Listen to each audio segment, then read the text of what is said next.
Welcome to Jas simple cooking. இன்றைக்கி நாம் ரவை வச்சு ஒரு சூப்பரான ஈவினிங் ஸ்நாக் எப்படி பண்ணுறதுன்னு பார்க்கலாம்.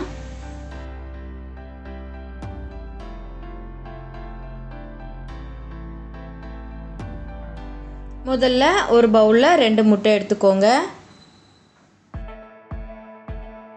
அதுக்கப்புறமா இதில் 1/4 கப் அளவுக்கு சுகர் சேர்த்துக்கோங்க. உங்கள் டேஸ்ட்டுக்கு தகுந்தவாறு சுகரோட அளவு 1/4 கப்லேருந்து 1/2 கப் வரைக்கும் சேர்த்துக்கலாம். சேர்த்துட்டு நல்லா கலந்து விட்டுக்கோங்க. சுகர் நல்லா கரையிற வரைக்கும் நாம் இது நல்லா பீட் பண்ணணும். இப்போ சுகர் நல்லா கரைஞ்சிடுச்சு.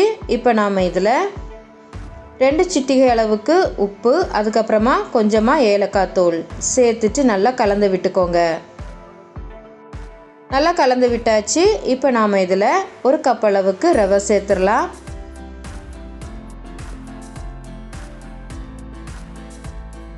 சேர்த்துட்டு நல்லா கலந்து விட்டுக்கோங்க. 1லேருந்து 2 நிமிஷம் இது நல்லா பீட் பண்ணிக்கோங்க.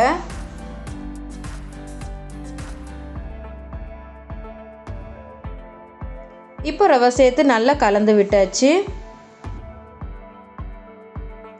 இப்போ மூடி வச்சு ஒரு 20 நிமிஷம் வெயிட் பண்ணலாம். இப்போ 20 நிமிஷம் போல் ஆயிருக்கு. ஓப்பன் பண்ணி பார்த்துடலாம். மாவு நல்லா திக்காக வந்திருக்கு. மாவு ரொம்ப கெட்டியாக இருந்துச்சுன்னா கொஞ்சமாக பால் சேர்த்து நல்லா மிக்ஸ் பண்ணிக்கோங்க.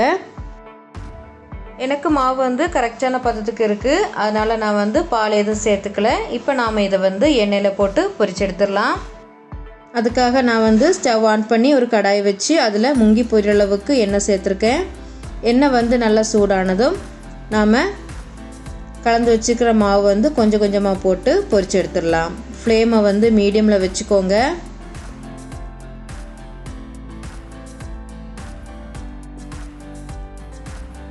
இப்போ ஒரு சைடு ஃப்ரை ஆனதும் நாம் இதை திருப்பி போட்டுக்கலாம். இது நல்லா கோல்டன் ப்ரௌன் நிறமாகிற வரைக்கும் நாம் இதை நல்லா ஃப்ரை பண்ணணும்.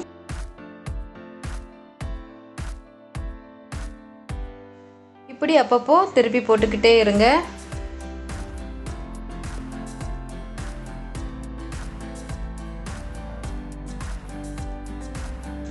இப்போ இது நல்லா வெந்துட்டு நல்லா கோல்டன் ப்ரௌன் நிறமாக வந்திருக்கு. இப்போ நாம் இதை எண்ணெயிலிருந்து எடுத்துடலாம்.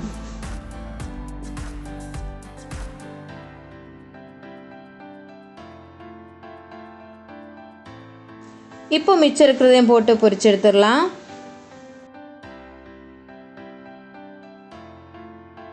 இப்போ இதுவும் நல்லா ஃப்ரை ஆகிடுச்சு. இப்போ நாம் இதை எண்ணெயிலேருந்து எடுத்துடலாம்.